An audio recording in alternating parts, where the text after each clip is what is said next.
Starting ಸ್ಟೇಜ್ನಲ್ಲಿ ಒಂದು tablet ತೊಗೊಂಡ್ರೆ ಯಾವುದೇ ಎಫೆಕ್ಟ್ ಆಗೋದಿಲ್ಲ. ಆಮೇಲೆ ಲೈಫ್ ಲಾಂಗ್ ನೀವು ಪೈಲ್ಸ್ಗೆ ತುಂಬ ಸಫರ್ ಪಡಬೇಕಾಗತ್ತೆ. ಸೊ ಅದ್ರ ಒಂದು 3 ಮಂತ್ಸ್ ಅಥವಾ 6 ಮಂತ್ ಒಳಗಡೆ ಅಲ್ಲಿ ಬ್ಲೀಡಿಂಗ್ ಅನ್ನೋದು ಆಗಬಹುದು ಅಥವಾ ಆಗದೇನೂ ಇರ್ಬೋದು, ಬಟ್ ಅದು ನಾರ್ಮಲ್ ಇರುತ್ತೆ.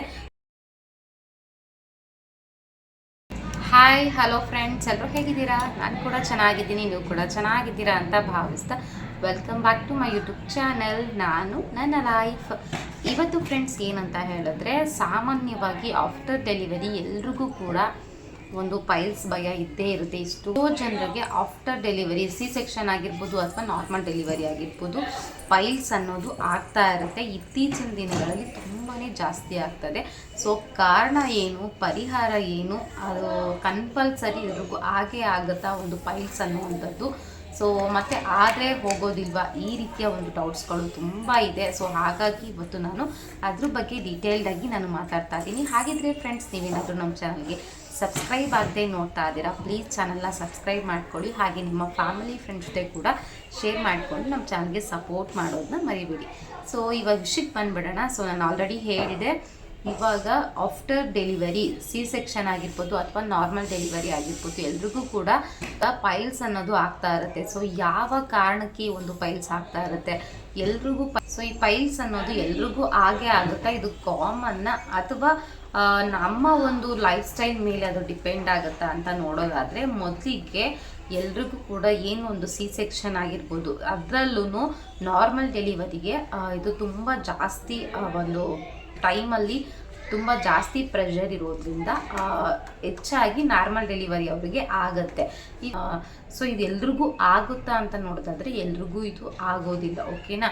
ಸೊ ಕೆಲವರಲ್ಲಿ ಮಾತ್ರ ಇದು ಪೈಲ್ಸ್ ಅನ್ನೋದು ಆಗುತ್ತೆ. ಸೊ ಇನ್ನೊಂದು ಏನು ಅಂದರೆ, ಪೈಲ್ಸ್ಗೂ ಮತ್ತು ಈ ಒಂದು ಬ್ಲಡ್ ಬ್ಲೀಡಿಂಗಿಗೂ ಒಂದೊಂದ್ಸಲಿ ಡಿಫ್ರೆನ್ಸು ಗೊತ್ತಾಗ್ದೇನೆ ಪೈಲ್ಸ್ ಆಗಿದೆ ಅಂತ ಕೂಡ ಒಬ್ಬೊಬ್ರು ತಪ್ಪಾಗಿ ಅರ್ಥವನ್ನು ಮಾಡ್ಕೊಂಡ್ಬಿಡ್ತಾರೆ. ಸೊ ಹಾಗಾಗಿ ಒಂದು 3 ಮಂತ್ಸ್ ಅಥವಾ 6 ಮಂತ್ ಒಳಗಡೆ ಅಲ್ಲಿ ಬ್ಲೀಡಿಂಗ್ ಅನ್ನೋದು ಆಗಬಹುದು ಅಥವಾ ಆಗದೇನೂ ಇರ್ಬೋದು, ಬಟ್ ಅದು ನಾರ್ಮಲ್ ಇರುತ್ತೆ.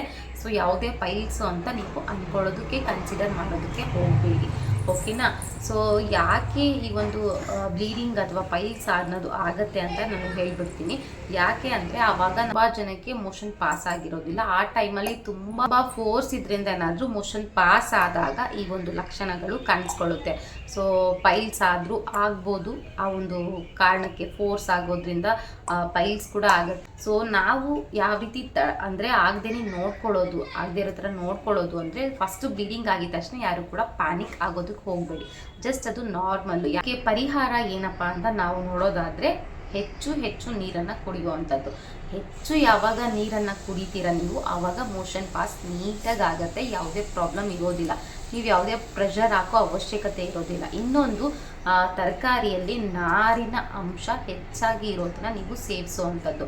ಹಣ್ಣು ತರಕಾರಿಗಳಲ್ಲಿ ನಾರಿನ ಅಂಶ, ನೀರಿನ ಅಂಶ ಜಾಸ್ತಿ ಇರೋ ಥರ ನೋಡಿಕೊಂಡಾಗ, ಒಂದು ಸ್ಟೇಜ್ನಲ್ಲಿ ನಾರಿನ ಅಂಶ ಮತ್ತು ನೀರಿನ ಅಂಶ ಜಾಸ್ತಿ ಇರೋವಾಗ ನೋಡಿಕೊಂಡಾಗ ನಿಮ್ಗೆ ಯಾವುದೇ ರೀತಿಯ ಬ್ಲೀಡಿಂಗ್ ಆಗಿರ್ಬೋದು, ಯಾವುದೇ ರೀತಿಯ ಪೈಲ್ಸ್ ಆಗಿರ್ಬೋದು ನಿಮಗೆ ಆಗೋದೇ ಇಲ್ಲ. ಸೊ ಇದು ನನ್ನ ಓನ್ ಎಕ್ಸ್ಪೀರಿಯನ್ಸ್ ಕೂಡ, ಓಕೆನಾ? ಸ್ಟಾರ್ಟಿಂಗ್ ಸ್ಟೇಜ್ ನಿಮಗೆ ಒಂದು ಸ್ವಲ್ಪ ಬ್ಲೀಡಿಂಗ್ ಆಗಬಹುದು, ಓಕೆನಾ? ಆದಾಗ ನೀವು ಆವಾಗಲೇ ಸ್ವಲ್ಪ ನಾರಿನ ಅಂಶವನ್ನು ತಗೊಳ್ಳೋದಾಗಿರ್ಬೋದು, ಮೊಸರು ನಾರಿನ ಅಂಶಗಳು ಮತ್ತು ನೀರಿನ ಅಂಶ ಏನಿರುತ್ತೋ ಆ ರೀತಿಯ ಫ್ರೂಟ್ಸ್ಗಳು, ಹೆಚ್ಚು ನೀರನ್ನು ಕುಡಿಯುವಂಥದ್ದು. ಈ ರೀತಿ ಮಾಡ್ತಾ ಹೋದರೆ ನಿಮ್ಗೆ ಯಾವುದೇ ಪೈಲ್ಸು ಮುಂದಕ್ಕೆ ಆಗೋದಿಲ್ಲ. ನೀವು ಇನ್ ಕೇಸ್ ನೆಗ್ಲೆಕ್ಟ್ ಮಾಡಿ ಗಟ್ಟಿ ಪದಾರ್ಥಗಳನ್ನ ತಿನ್ನೋದು, ನೀರನ್ನ ಸರಿಯಾಗಿ ಕುಡಿದೇ ಇರುವಂಥದ್ದು ಮಾಡಿದ್ರೆ ಅದು ನೆಕ್ಸ್ಟು ಕನ್ವರ್ಟ್ ಆಗುತ್ತೆ ಪೈಲ್ಸ್ಗೆ. ಸೊ ನೀವೇ ದಾರಿ ಮಾಡಿಕೊಟ್ಟು ಆಗಿರುತ್ತೆ ಪೈಲ್ಸ್ಗೆ. ಸೊ ಹಾಗಾಗಿ ಅಲ್ಲಿ ನೀವು ಮಾಡಬೇಕಾಗಿರೋ ಕೆಲಸ, ತುಂಬ ಹೆಚ್ಚು ನೀರು ತಗೊಳ್ಳೋದು, ಹೆಚ್ಚು ಫ್ರೂಟ್ಸು, ವೆಜಿಟೇಬಲ್ಸು, ಸೊಪ್ಪು ಎಲ್ಲವೂ ಕೂಡ ನಾರಿನ ಅಂಶ ಇರೋ ಥರದ್ದು ಊಟವನ್ನು ಸೇವಿಸೋದ್ರಿಂದ ನಿಮಗೆ ಮೋಷನ್ ಪಾಸು ನೀಟಾಗಿ ಆಗುತ್ತೆ. ಹಾಗೆ ಇನ್ನೊಂದು, ಸ್ಟಾರ್ಟಿಂಗಲ್ಲಿ ನಾನು ಏನು ಹೇಳ್ತೀನಿ ಅಂದರೆ, ಎಲ್ರಿಗೂ ಕೂಡ ಒಂದು ನಾರ್ಮಲ್ ಡೆಲಿವರಿ ಅವ್ರಿಗೂ ಕೂಡ ಪೇಯ್ನ್ ಇರುತ್ತೆ, ಆವಾಗ ಮೋಷನ್ ಮಾಡೋದಕ್ಕೆ ಆಗೋದಿಲ್ಲ. ಇನ್ ಕೇಸ್ ಸಿ ಸೆಕ್ಷನಲ್ಲಿ ಕೂಡ ತುಂಬ ಜಾಸ್ತಿ ಇರುತ್ತೆ ಅದು, ಓಕೆನಾ? ಸ್ಟಿಚಸ್ ಪ್ರಾಬ್ಲಮ್ ಕೂಡ ಇರುತ್ತೆ ಮೋಷನ್ ಮಾಡಬೇಕಾದ್ರೆ, ಹಾಗೂ ಕೂಡ ಪ್ರೆಷರ್ ಹಾಕೋದಕ್ಕೆ ಆಗೋದಿಲ್ಲ. ಸೊ ಆವಾಗ ಡಾಕ್ಟರ್ಗೆ ನೀವು ಸೊ ಡಾಕ್ಟರ್ಗೆ ಈ ರೀತಿ ಮೋಷನ್ ಪ್ರಾಬ್ಲಮ್ ಇದೆ, ನನಗೆ ಆಗ್ತಾ ಇಲ್ಲ ಅಂತ ಹೇಳಿದಾಗ ಅವರು ಒಂದು ಟ್ಯಾಬ್ಲೆಟನ್ನು ಕೊಡ್ತಾರೆ, ಟ್ಯಾಬ್ಲೆಟ್ ಕೊಡೋದನ್ನ. ಸೊ ಅದನ್ನು ನೀವು ತಗೊಳ್ಳಿ. ಯಾಕಂದರೆ ಸೊ ಆ ಒಂದು ಸ್ಟೇಜ್ನ ನೀವು ಟ್ಯಾಬ್ಲೆಟನ್ನು ಯೂಸ್ ಮಾಡಿದಾಗ ನಿಮ್ಗೆ ಯಾವುದೇ ಪ್ರೆಷರ್ ಹಾಕೋದಿಲ್ಲ, ಯಾವುದು ಏನು ಪ್ರಾಬ್ಲಮ್ ಆಗೋದಿಲ್ಲ. ಮೋಷನ್ದು ಆರಾಮಾಗಿ ಮೋಷನ್ ಪಾಸ್ ಮಾಡ್ತೀರಾ. ಅವಾಗೆ ನಿಮಗೆ ಯಾವುದೇ ಬ್ಲೀಡಿಂಗ್ ಕೂಡ ಆಗೋದಿಲ್ಲ, ಯಾವುದೇ ಪೈಲ್ಸ್ ಕೂಡ ಆಗೋದಿಲ್ಲ. ನೀವು ಸ್ಟಾರ್ಟಿಂಗ್ ಸ್ಟೇಜ್ನಲ್ಲೇ ನೀವು ಪ್ರೆಷರ್ ಅದಕ್ಕೋದಕ್ಕೆ ನಾನು ಯಾವುದೂ ಟ್ಯಾಬ್ಲೆಟ್ ತೊಗೊಳೋದಿಲ್ಲ ಅಪ್ಪ, ಮುಂದಕ್ಕೆ ಏನಾಗುತ್ತೋ ಅಂತ ಹೇಳಿಬಿಟ್ಟು ನೀವು ಆವಾಗಲೇ ನಾರ್ಮಲಾಗಿ ಪ್ರೆಷರ್ ಹಾಕೋದು ಅಥವಾ ತುಂಬ ಸ್ಟ್ರೆಸ್ ತೊಗೊಳ್ಳೋದು ಆ ರೀತಿ ಮಾಡೋಕ್ಕೆ ಹೋದರೆ ನಿಜಕ್ಕೂ ಅದು ಪೈಲ್ಸ್ ಆಗಿಬಿಡುತ್ತೆ. ಹಾಗಾಗಿ ಸ್ಟಾರ್ಟಿಂಗಲ್ಲೇ ನೀವು ಇರೋ ಪ್ರಾಬ್ಲಮ್ನ ಡಾಕ್ಟರ್ ಹತ್ರ ಹೇಳ್ಕೊಂಡು ಅವರು ಟ್ಯಾಬ್ಲೆಟನ್ನು ಕೊಡ್ತಾರೆ. ಸೊ ಎಲ್ರಿಗೂ ಗೊತ್ತಿರುತ್ತೆ, ಓಕೆನಾ, ಟ್ಯಾಬ್ಲೆಟ್ ಕೊಡ್ತಾರೆ. ಟ್ಯಾಬ್ಲೆಟ್ ಕೊಟ್ಟಾಗ ನೀವು ಆರಾಮಾಗಿ ಮೋಷನ್ ಪಾಸ್ ಮಾಡ್ಬೋದು. ಆದ್ದರಿಂದ ನಿಮ್ಗೆ ಯಾವುದೇ ಪೈಲ್ಸ್ ಕೂಡ ಆಗೋದಿಲ್ಲ. Most of the case after delivery ಎಲ್ರಿಗೂ ಕೂಡ ಪೈಲ್ಸ್ ಆಗಿರೋದೆ ಇದರಿಂದ. ತುಂಬ ಒಂದು ಫೋರ್ಸು ಪ್ರೆಷರು ಹಾಕೋದ್ರಿಂದನೇ ಪೈಲ್ಸು ಆಗಿರೋವಂಥದ್ದು. ಸೊ ಪ್ಲೀಸ್ ಅದನ್ನು ಅವಾಯ್ಡ್ ಮಾಡಿ ಆದಷ್ಟು ನಿಮ್ಮ ಫುಡ್ಡನ್ನು ಈ ರೀತಿಯಾಗಿ ತಿನ್ನೋದಕ್ಕೆ ಸ್ಟಾರ್ಟ್ ಮಾಡಿ. ಸ್ಟಾರ್ಟಿಂಗ್ ಸ್ಟೇಜ್ನಲ್ಲಿ ಒಂದು ಟ್ಯಾಬ್ಲೆಟ್ ತೊಗೊಂಡ್ರೆ ಯಾವುದೇ ಎಫೆಕ್ಟ್ ಆಗೋದಿಲ್ಲ. ಆಮೇಲೆ ಲೈಫ್ ಲಾಂಗ್ ನೀವು ಪೈಲ್ಸ್ಗೆ ತುಂಬ ಸಫರ್ ಪಡಬೇಕಾಗತ್ತೆ. ಸೊ ಅದ್ರ ಬದಲು ನೀವು ಸ್ಟಾರ್ಟಿಂಗ್ ಸ್ಟೇಜ್ನಲ್ಲಿ ಒಂದು ಟ್ಯಾಬ್ಲೆಟನ್ನು ತೊಗೊಂಡ್ರೆ ಏನೂ ಪ್ರಾಬ್ಲಮ್ ಇರೋದಿಲ್ಲ.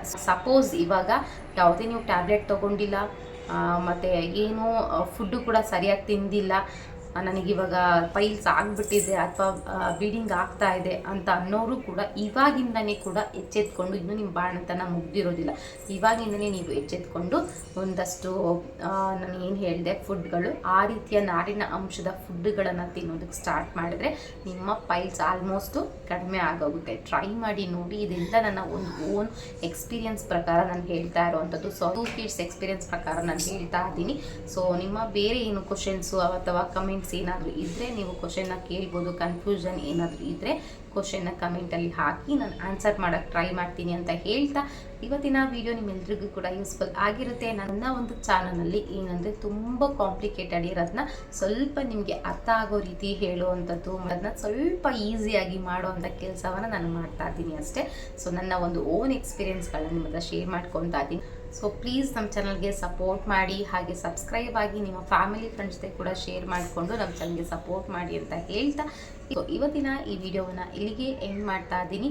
ಒಂದೇ ಒಂದು ಲೈಕ್ ಕೊಡೋದನ್ನ ಮರಿಬೇಡಿ. ಸೊ ನಾನು ಮತ್ತೆ ಸಿಗ್ತೀನಿ ಇನ್ನೊಂದು ಇಂಟ್ರೆಸ್ಟಿಂಗ್ ಬ್ಲಾಗ್ ಜೊತೆ. ಅಲ್ಲಿವರೆಗೂ keep watching, keep smiling. Thank you so much friends. Love you all. Bye.